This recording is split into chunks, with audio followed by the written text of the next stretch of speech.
Hey butterflies, welcome to my channel. Thank you so much for tuning in. My name is Ruby. So today we're talking about the King in Black. I got so excited to talk about this when I read the series, but I ended up getting sucked into this topic of the infinite void, fittingly so, which I did speak about in my previous video, which was kind of like a preface to the King in Black. So today I'm talking about chaos and cosmos, which are primordial realities that are eternally opposing each other. This concept is so vast and macro that any external expression of it is still just a portion of what it is, a portion of what we can even possibly comprehend. But to put it in simple terms, we're talking about light versus dark, and Knull is one of those characters, right? He's described as the dark before the primordials. And as I speak on chaos, you'll notice how it reflects Knull directly, and even in his name, it's like a play on of the word null, as in void, right? So I generally like to use mythologies as a reference point, but I'm not going to today too much, just to keep it a little bit more simple. But I did do a video on the Egyptian mythology of the gods Heru and Set. These two archetypes are the externalized story of chaos and cosmos. Everything that happens in the macro is reflected in the micro, of course, and we also play out these same battles through light and dark. So I'm going to rename that video and link it down below, because to me that story is Knull and the Silver Surfer, and I may even redo it completely with their reference. But anyways, Knull is the darkness of Set, and the Silver Surfer is the victorious light of Heru. So Knull fits the description of chaos, and the serpents, which are usually represented as our enemy in the underworld. In any battle in darkness, there's always some serpent or snake. So there are many different expressions of the void. It's also the center of creation. So keep in mind that the void is connected to topics such as the cosmic womb, which is like the black chakra before the root chakra,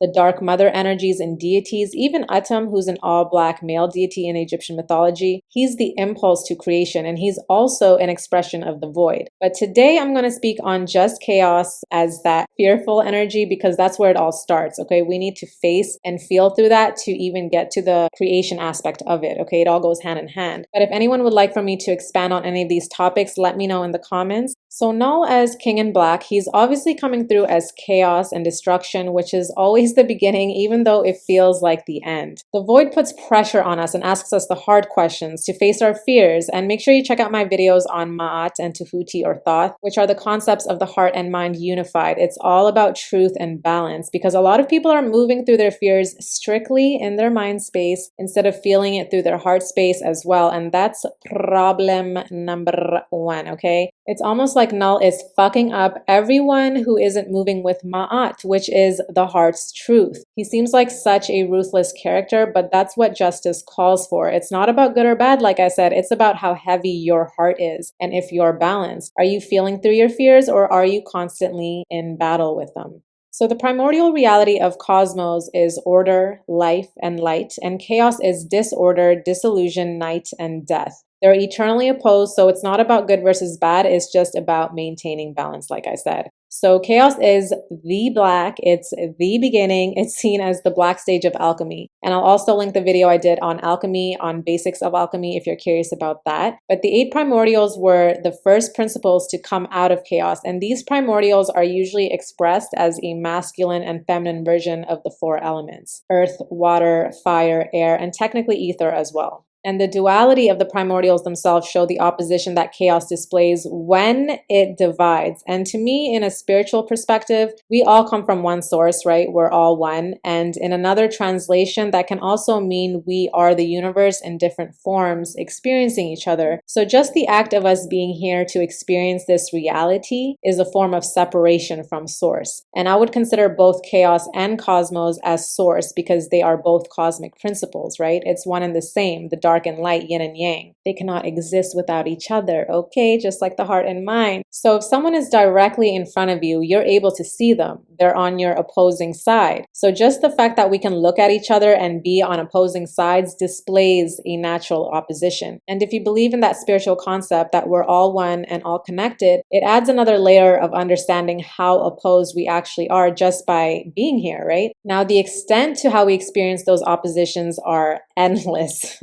endless through all types of relationships, but especially within ourselves. Maybe I will do a video on duality itself because I do speak on it constantly, and it is the reason why I don't address issues going on around us. Not to say I'm unaware of what's happening, I observe, but I try my best not to absorb any of it. There are so many issues to bring to light that the best option in my path is to just focus on self. Because a lot of people are out here trying to help others and spread awareness, and they don't even have a handle on helping them themselves 100%, right? And it all starts with understanding, accepting, loving, and helping yourself first, okay? And I speak from experience, okay? I'm not trying to shit on you guys. I have done this and I'm trying to break out of that and help myself first, right? So anyways, but you know, the division is necessary because that's how we experience each other and learn. And as humans, we literally have to divide these primordial concepts because it's too much. It's too much to digest and comprehend all in one go, right? So these 8 primordial elements would have to be a topic on its own, so I won't dive deep into that. You might notice in a lot of movies and shows that surround these topics, especially the comics, there are groups of either 8 or 4. And it's because these 8 primordial elements give the primal ordering of energy into substance, of darkness and light. They exist in the beginning, outside of cycles of time, and beyond intellectual comprehension. And they're placed in this order as the 8 seeds of becoming only because we need to separate and place an order so that we can start understanding this complex reality, like I said.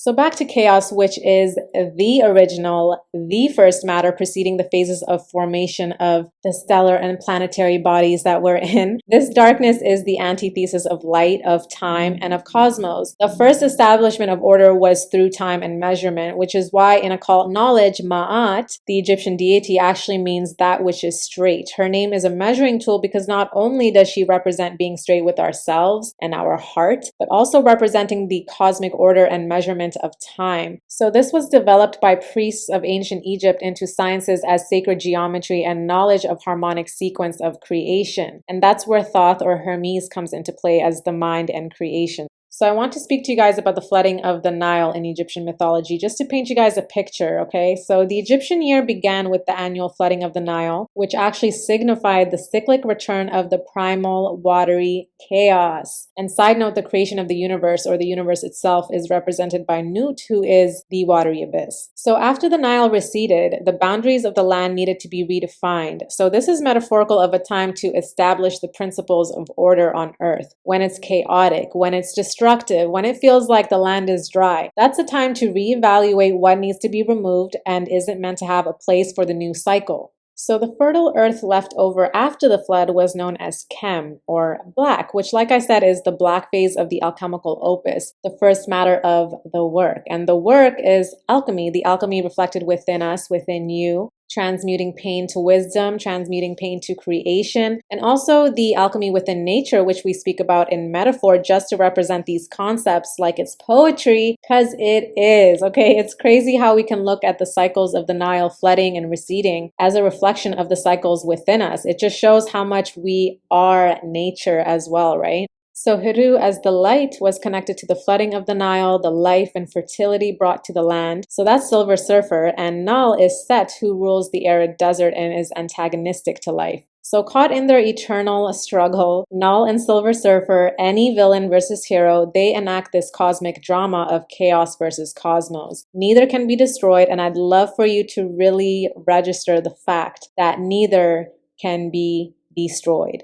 There is always going to be a duality to face, and it's up to us to decide which dualities we want to entertain and if we want to entertain those motherfuckers at all. And even in the mythology, Set intervenes Heru from killing Set because if one were destroyed, then the manifestation of both would end altogether. The fact that Set comes and intervenes is symbolic of the feminine wisdom that comes to save the fucking day. Here goes these two prominent masculine energies that are so focused on the battle, they're missing the bigger motherfucking picture. Like, hello, can you tap into your wisdom? Can you tap into...